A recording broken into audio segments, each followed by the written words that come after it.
and girls, so we are shooting actual live sales calls. A lot of people have asked me, Mike, can I get a look at your process? Can I get an idea of what you actually do when you're on a live sales call? How do you close people? How do you handle objections? I get a lot of these questions. The other thing that I see is a lot of fucking gurus out there. They fucking show actual live sales calls, but they're fucking role plays with fake people, number one. Or number two, they're people who know them already, right? This guy didn't know me from shit. This guy came from a cold email, which makes it a completely different level of conversation. The third thing is, this is a brand new offer we're rolling out. That's the only reason why I'm on the phones right now is because I want to test the offer, and I'm trying to dial in my message, dial in the pitch, and dial in how to get the offer really locked in. So that's why I'm on the calls. I'm not normally on the calls. We have a whole team that does that. But that being said, we will dive in. One thing to note is that my videographer arrived a little late for the call, so where you're jumping in is going to be in the middle of the discovery. And there's a little mishap that happens midway through the call, but you'll have to stay tuned for that. People like that. I've only been getting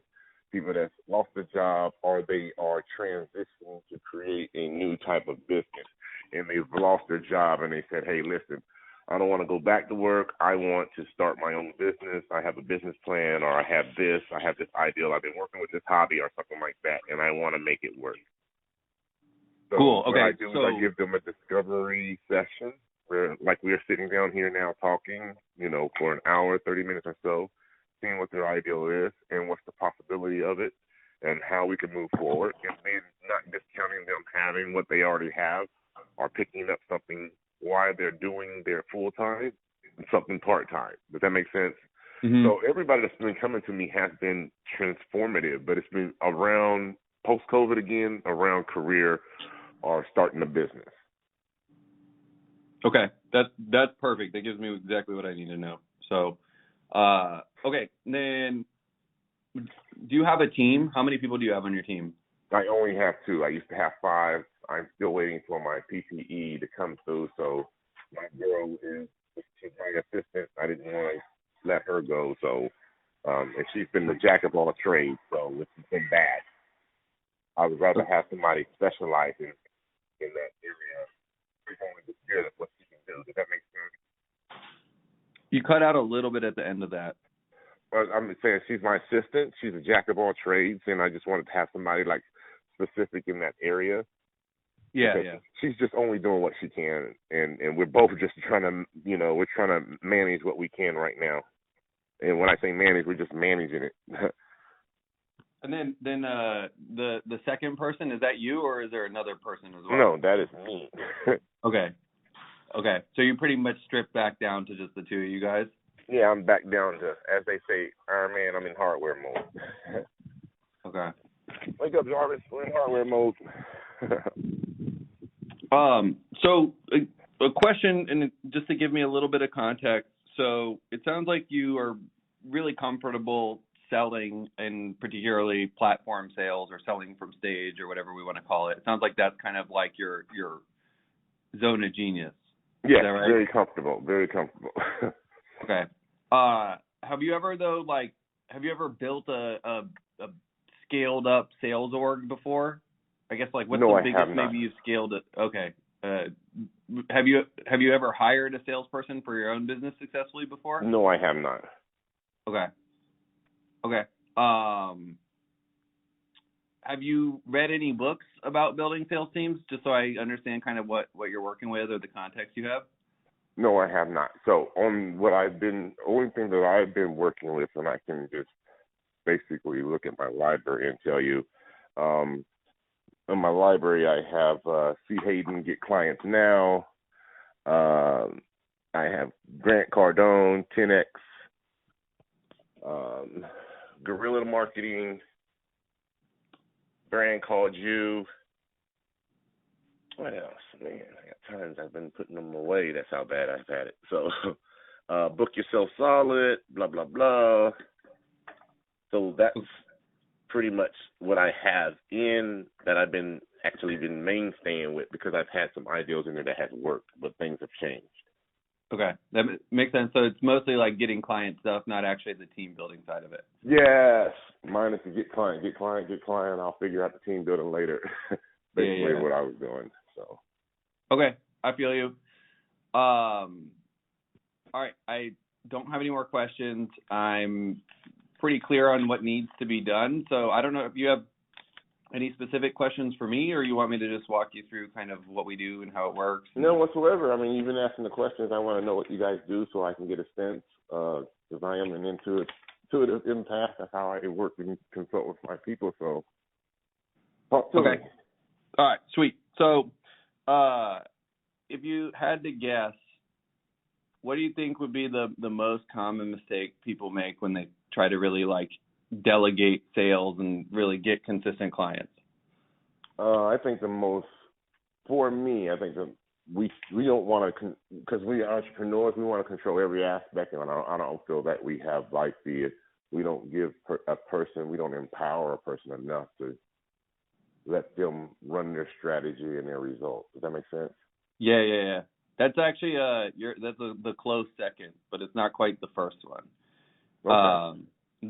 So the most common mistake that we'll see is so most business owners kind of when they first go to try and build a sales team or first try and like figure out a way to delegate and have sales coming in consistently, the thing that they are is like they're the chief everything officer in their business.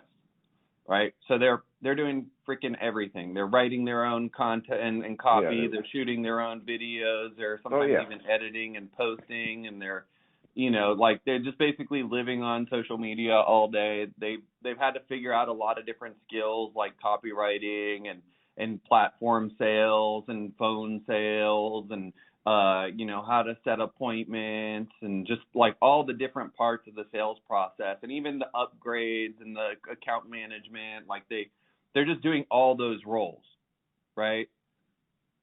Yeah. Does that make sense? Yeah, that's me. So, yeah. I mean, this is the most common thing, right? So then what they do is they go to delegate sales to someone and they go, hey, you do these 5 jobs. And so they think that they're delegating one job, but they're actually delegating like 5 or 6 different jobs to one person. True. So, and the reason like we're able to do that as entrepreneurs is because there's 2 reasons really. Number one is we own the thing. So we have all the skin in the game, right? We have all the potential upside. Our skin's 100% in the game. We live by this. We die by this, right? So that's one big reason. And then the second reason is if you're an entrepreneur, it's oftentimes because like you crave personal growth and learning. And so we just are these learning machines that go and figure out a lot of stuff. And most people just don't have that same type of energy or capacity. And if they did, they would be entrepreneurs too. True. Right. So what happens is pretty much people don't understand the breakdown of sales teams in the modern digital era. And it's easy to understand if I don't know if you have a pen and paper handy. Yes, I do. Okay, so if you draw like an upside down triangle, and then you divide it into 3 slices, so you kind of have like that top of funnel, middle of funnel, bottom of funnel, which I'm sure you already know that idea, right? Yes, I do. And then, so what happens is at the top of the funnel, what do we need? We need leads. You need right? leads, yeah. Then at the middle of funnel, what do we need? We need somebody that's going to opt in or a lead magnet or something that's going to attract those people that are interested in what we do and our services. Slightly interested.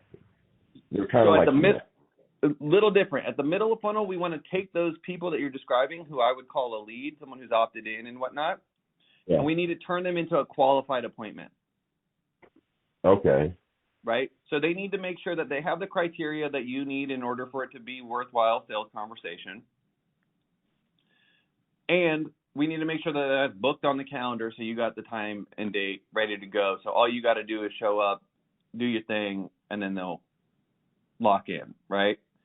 Yeah. Then at the bottom of funnel, so at the middle of funnel, we need qualified appointments, and at the bottom of funnel, we need sales, right? So we need to turn the qualified appointments into clients, into cash, into customers, whatever we want to call it. We need sales, deals. Yes. Right? And so what happens is most people hire one person to try and do all of those things at once. And what's really interesting is that they're actually all different sales roles. And I don't know, do you know like what each of these sales roles are technically called inside of the industries? No, I don't know technically, but I know that you do need different people. You need people that's going to qualify the lead. You need people that's going to, you know, at least generate the ads, create that, so you have those leads coming in. So you need at least 3 people minimum to help you. If you're the only one closing sales and you have another closer, that's going to help you close the sales. You know. Yeah. But, yeah. Exactly. So yeah. what we look at is the person who generates leads, just so you know the name of each role, they're called a sales development representative. We call them SDRs for short, but it's sales development representative. So the SDRs are the ones that are going to generate the leads. Then the people who turn leads into qualified appointments, those are called setters and specialists. And a lot of people ask me, well, what's the difference between a setter and a specialist? Specialists are generally going to be voice. So they're doing more calls, like they're calling opt-ins, they're calling no-shows, they're calling people both in and out. And then setters are doing chat-based sales. Got it. And then at the bottom of funnel, they're called closers or account executives or advisors or whatever you have it, but closer is kind of the most common name for them. That was me. Trump called me a closer. He said, I am a closer. Yeah, which usually if anyone does platform speaking, that's because they naturally are closers, you know. Yeah. Oh, like, baby. Oh, man. So then the next question that people often ask is, you know, so, okay, cool, I understand that. Now, who does the training? And the other thing that people don't consider is who does the tracking. So I don't know if you've ever managed teams of salespeople, but they're notoriously bad at filling out their numbers. Yes, they are. If you're trying to run a business, you need accurate and timely data in order to make accurate and timely decisions. Yeah. So, and what the weird thing is, like, it's a personality trait. So the thing that makes them really good at sales is also the thing that makes them terrible at filling out their numbers. And people who will fill out their numbers and do all that stuff, they're oftentimes not going to be very good at sales. So what we look at is we look at having sales admins handle the support and infrastructure for tracking and making sure everything's input right. And then we have sales coaches, because even if you're the most hardcore closer, like anytime you're in a transition, and being a life coach, I'm sure you know this because everybody goes through transitions, right? And so anytime you're in a transition, you kind of second guess yourself and you kind of doubt yourself, and you need that support to kind of get locked in. True. Right?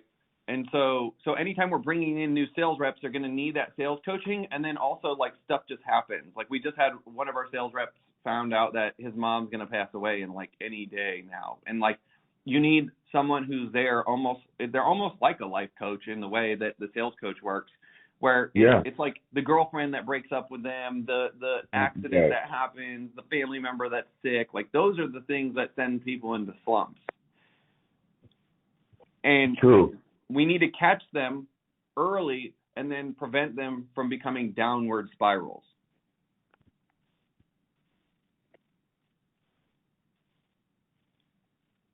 You with me? You got any questions on any of that stuff? No. I'm sitting here taking notes, listening to you talk. Go ahead. Sweet. I just wanted to... You're giving me something totally new, because I just thought it was just one person. I mean, you're really opening my eyes to different things, because I did think it was just one person that would be able to handle that. Yep.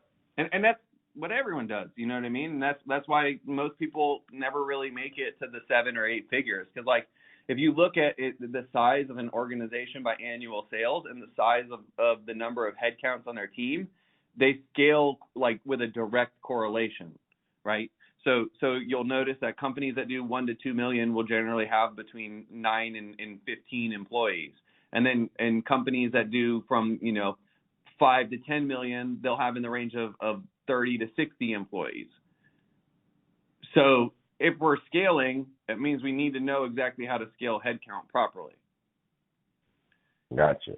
right? And so fundamentally, this is what we do. What we do is we pretty much will build all this out for you, right? And so there's 3 different variations that we have on this. And it might help too for you to kind of see them as a comparison if you draw them out as like 3 columns. Okay. So in the first column, we have done for you sales team premium. And inside of that, that includes, and you'll want to jot this down. So it includes an SDR, a setter, a specialist, a closer, a sales admin, and a sales coach. Got you. So that whole thing, SDR, setter, specialist, closer, sales admin, sales coach. So the whole team end to end. Now you can buy these a la carte from us as well. And a la carte, it comes out to $25,000. If we do it as a bundle, it's a 12-week install, and we do it for $20,000. Got it. Then the second option is going to be just the done for you sales team. This is kind of more the standard version. And this one includes all the same things, the SDR, setter, specialist. The only thing it doesn't include is the closer. So you get an SDR, a setter, a specialist. So you got consistent leads and appointments, qualified appointments coming in. And then it includes the sales admin and sales coach as well. So that way we have an extra set of eyes and we're able to really dial in the pitch. Got it. The third option, which is done for you sales team basic. Done for you sales team standard, so you can know pricing on that. A la carte, it's $13,000 if you were to buy all those, but then total it's $10,000. Gotcha. And then the basic is SDR, sales admin, sales coach. So it's the lead generation, the tracking, and the sales coaching. And then that one is $5,000. Now, just based on what I'm hearing and where you're at, here's what my suggestion would be. My suggestion would be to not do the premium, because right now I think that it would make more sense to just focus on getting leads and qualified appointments for you, and then we dial in with you as the closer. Gotcha. Right. And how we do it too is so say we're 60 days in, you got the leads, the qualified appointments, your pitch is locked in, you're pumping the sales. If you at any point in those 12 weeks say, hey, like I actually want to upgrade and get the closer too, then it's just the difference. Got it. Right. And then, but then if for later on, like we're outside of the initial period that we're working together, then it would just be whatever the a la carte pricing is. Got it. So I'm thinking like the premium probably is a little bit too much, like more than necessary for you right now. But somewhere between the standard or the basic would be a good move. So that way we could get the consistent leads and start getting qualified appointments coming in off of like cold traffic, digital marketing. And then that way you're just showing up, shutting them down, pretty much onboarding new people. And then once you start to feel that pressure of like, oh goodness, like I got like more clients than I can necessarily handle, or the client flow starting to get intense, then that's when we'd want to look at getting a closer, and then you could focus on the coaching side of things. Got it. Got it. That makes sense? You got any questions on this? Makes perfect sense. No, I don't have any questions. Cool. I do not have any questions. How are you feeling? I'm feeling good. I just need to find some resources in order for me to do that. So that's the only thing. So let me scrap around and see if I can find something else so I can get started with this, because this is very much so needed. Okay. So how do you get? Well, never mind. Well, one question. Because I have. Do you sell the courses too as well? What do you mean? Do you help market and sell the courses as well? Because I have some online courses that I have developed, that I put together, Oh, so generally what we see is courses are like lower ticket products are the play once you get past like $300,000 or $500,000 a month. So up until $3,000 to $5,000 a month, we're going to focus on the core package, which would be your high-end coaching. Like that.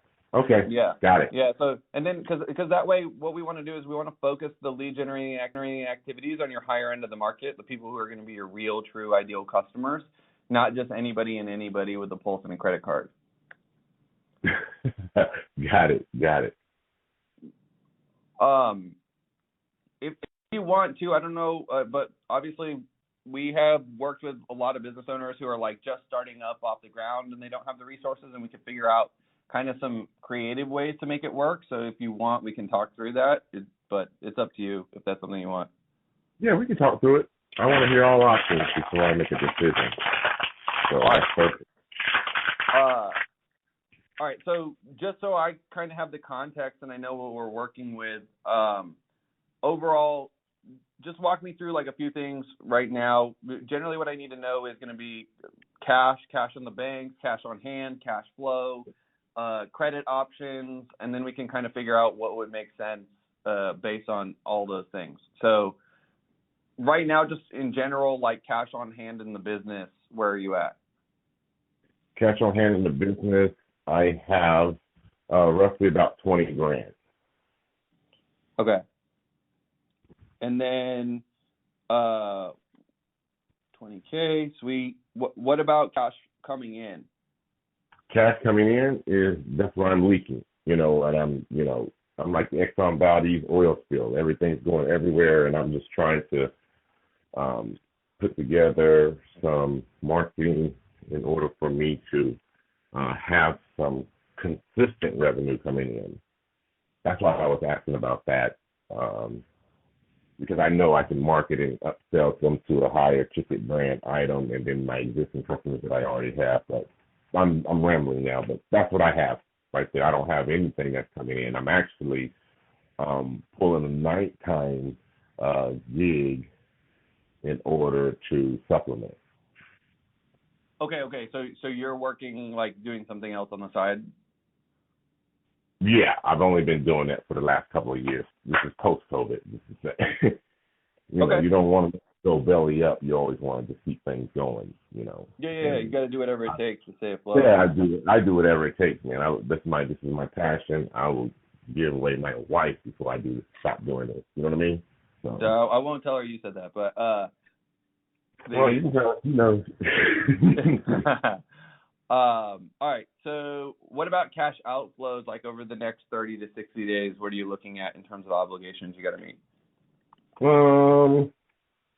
Nothing major. There's nothing major. No major obligations that I need to meet. I have my vintage Jeep that I'm actually just doing some mods on, but that's nothing that's major. So yeah. I think the biz takes priority over that, so that's fair.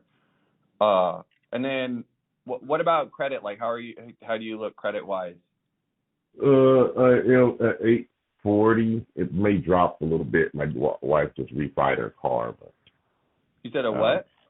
I said it's 840. It may drop a little bit because my wife just refied her car, so it may drop. We had to get it off that high. She had a high interest rate, so we dropped it down during this time. It's probably the only great opportunity where you get some good interest rates. So dropped her down to 2 on her car. So we're in the 700-800 range. Okay, sweet. That's good. So usually what I would say, there's a few different routes we can game this out, and it's depending on whatever kind of makes sense and puts you in the best spot. Because I just like to say how we like to do things. So we really only need like a 30 to 60 day runway, right? Especially partly here's why I'm going to say, and I'm going to recommend this to you, is because I know if you get qualified appointments, you're going to turn them into sales. That's just what you do. Oh yeah, right? My ratio is very high. Yeah. Yeah. So for you, it's a matter of getting qualified appointments, and if you have the appointments, then those turn into deals. Yes, just put me in the front of somebody, I can close it. Exactly. Yeah. So that being the case, I feel a lot more comfortable. It's not like you're someone who doesn't necessarily know how to sell, or someone who's like an engineer that wants to start a business. You're just like, you do this. This is what you do. Yeah. And so what we can do is a few options. So number one option we could do is we can give you a longer runway. Right. And so what that would look like would be 3 payments of $2K. So it'd be $2K to get started, $2K in 30 days, $2K in 60 days. So that way you got plenty of time to freaking start getting the appointments, and then we can start locking them down as deals, and we're good. Okay. So that's one option. The other thing that we'll see people do is they'll just leverage credit and then kind of come in on credit. And then that way we have, again, a 60-day window, which I think you'll be closer to 45 inside of that 30 to 60-day window because of your sales skills. You know, there still might be a little bit of dialing in the pitch just because it will be from cold traffic, which usually they're going to behave a little bit differently. So there might be some tweaking, but it would be pretty fast to refine it, knowing kind of your starting point. Got it. So that would probably be the other option and the second best option. But to me, if I were in your situation, I think the probably the split pay option, and even if you kind of did a combination, might be the best, which would be the split pay leverage credit. So then you have like as long of a runway as possible, and we keep as much cash on hand, and we can get you to take off. Got it. And that's the longer. So the 2K would be over 90 days instead of the 60, correct? Yeah, it would be 2K up front, 2K in 30 days, 2K in 60 days. So it would be, okay, got you. Got you. I'm writing everything down, sorry.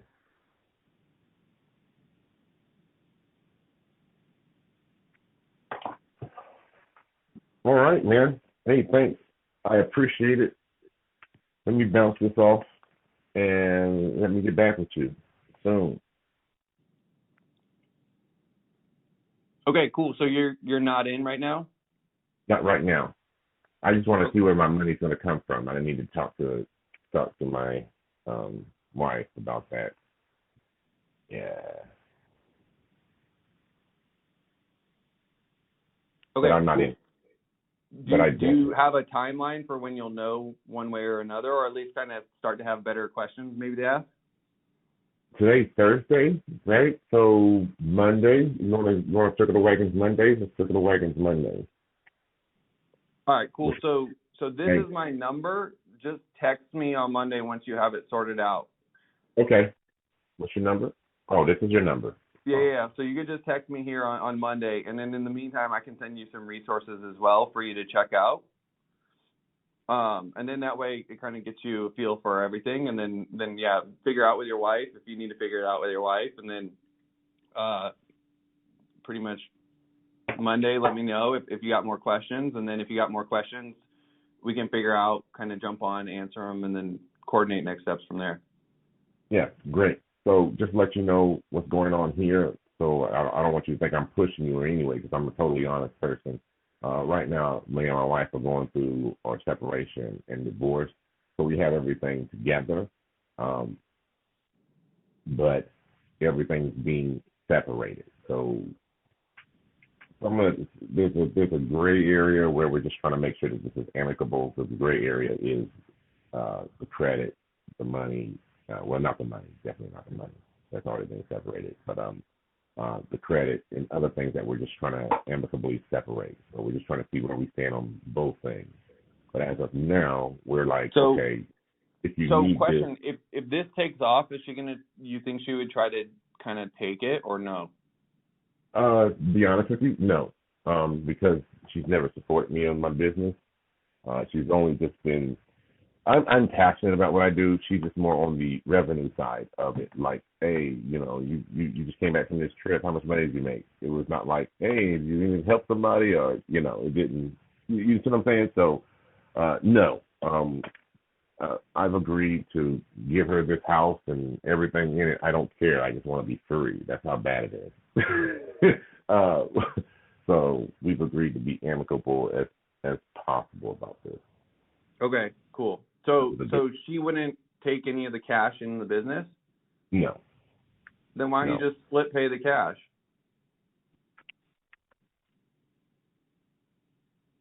Because if we can get you there in 45 days, I mean, what the hell's stopping you? That is true. I don't want to use that cash that I have, to be honest with you. So I would really want to leverage the credit that we're using here. I am always an OPM guy and see how the way we can be able to do it within those 90 days if possible. I can do the 2K over the 3 payments. And that is for the basic, correct? Well, okay, so what if, here's another possibility that I would consider, just kind of knowing your situation, especially with the divorce and then the cash on hand and then the no incoming cash flow. This could be a creative option that do you actually want to do this or not? Yes. Like, is it a yeah or a hell fucking yeah, I fucking need to do this? Fucking yeah, I fucking need to do this motherfucking shit. Do I need to come to Clearwater, Florida and knock on your door? Please do. Well, no, we'll have you come and then when we're shooting the testimonial. So what if we did this, dude? What if we did $2K up front and then we delayed the payment? So rather than $2K in 30 days, it's just $4K in 60 days. That way you have 60 days, and dude, we'll get you appointments in 60 days. I got no problem with that. Okay. And if we line you up appointments, basically what you're betting on is your ability to close them. Because I know we can get you the fucking appointments. That's why I'm willing to delay it and even put in the work up front.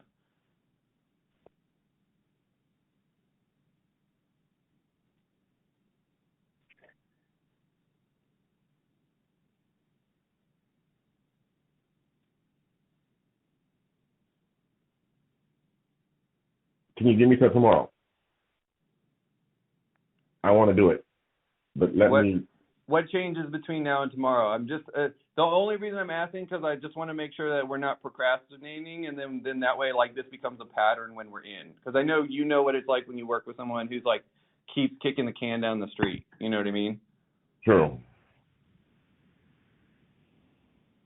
Because you do coaching, so you know what it is. If someone doesn't do what you tell them to do when you tell them to do it, then it's really fucking hard to get them the outcome.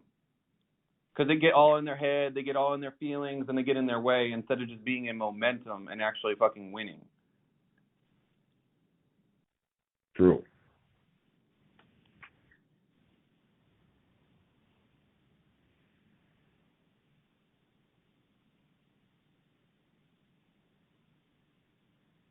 Let me text you in. What if I did this, dude?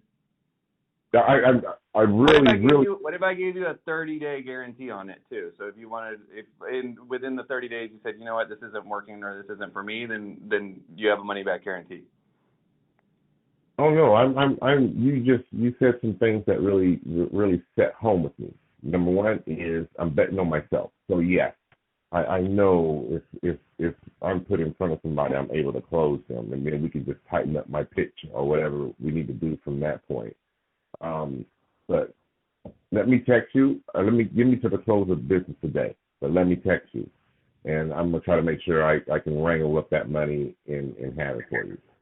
Okay. And I'll still give you the 30-day guarantee on it, just to be cool, because I offered it. And then the other thing is, just don't ghost me and tell me one way or another. Don't fucking be a pansy if it doesn't work out. Oh, no, I'm not a pussy. I will not ghost you. One way or the other, you're going to get an answer. All right. That's all I asked for. Because, a definitive yes or a definitive no, I'm cool with those. But what I don't want is the it's the maybes and the yeah, I'm the same Yeah, way. or they're just ghosting because you're afraid of Or they just the ghost truth. because they You know don't what I want mean? Like, yeah, they don't want to face themselves. That's basically when they ghost themselves. exactly. You know what it is. So, and I know where you're at and like the situation. So for me, I'm comfortable. If we get you appointments, that's really what it's going to come down to. Because if you got the people, then you'll knock them down.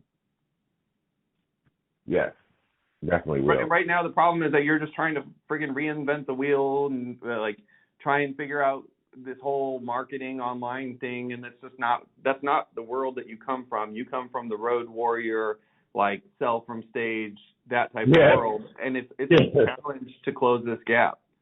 Yes, yes. Wow. Yes, you're definitely feeling me. Yes. Yeah. So give me All right, COB. I'll give you till 5 today. Let me know what the deal is.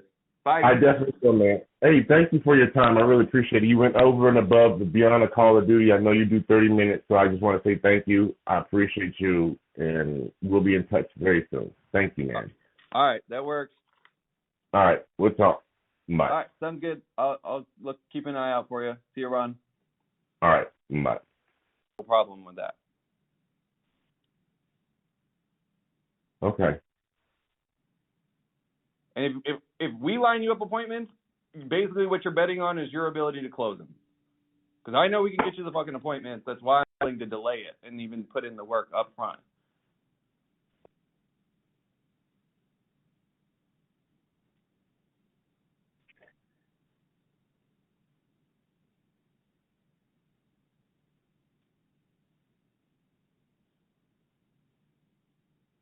Can you give me till tomorrow?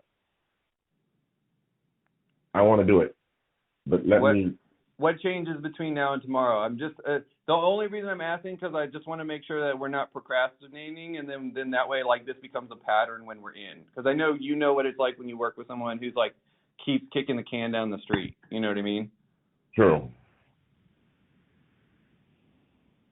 Because like you do coaching, so you know what it is. Like if someone doesn't do what you tell them to do when you tell them to do it, then it's really fucking hard to get them the outcome.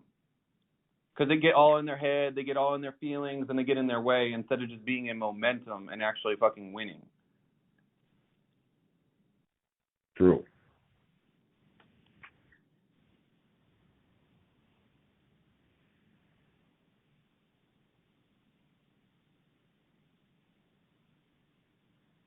Let me text you in. What if I did this, dude?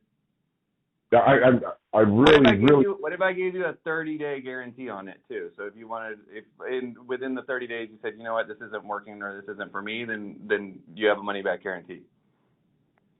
Oh no, you said some things that really set home with me. Number one is I'm betting on myself. So yes, I know if I'm put in front of somebody, I'm able to close them, and then we can just tighten up my pitch or whatever we need to do from that point.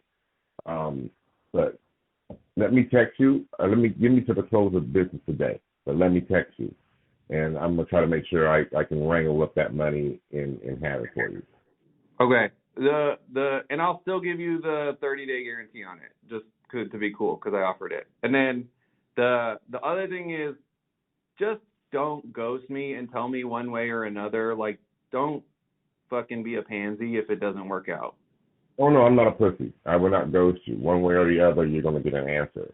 All right, that's all I asked for. Because like a definitive yes or a definitive no, I'm cool with those. But what I don't want is the It's the maybes and the yeah. I'm the same. Yeah, way. or they're just ghosting because you're afraid of they just the truth. Because they you know don't what want I mean? Like they don't want to face themselves. That's basically when they ghost themselves. Exactly. You know what it is. So, and I know where you're at and like the situation. So for me, I'm comfortable. If we get you appointments, that's really what it's going to come down to. Because if you got the people, then you'll knock them down. Yes, definitely will. Right now, the problem is that you're just trying to friggin' reinvent the wheel and like try and figure out this whole marketing online thing, and that's not the world that you come from. You come from the road warrior, like sell from stage, that type of world, and it's a challenge to close this gap. Yes. Wow. Yes, you're definitely feeling me. Yes.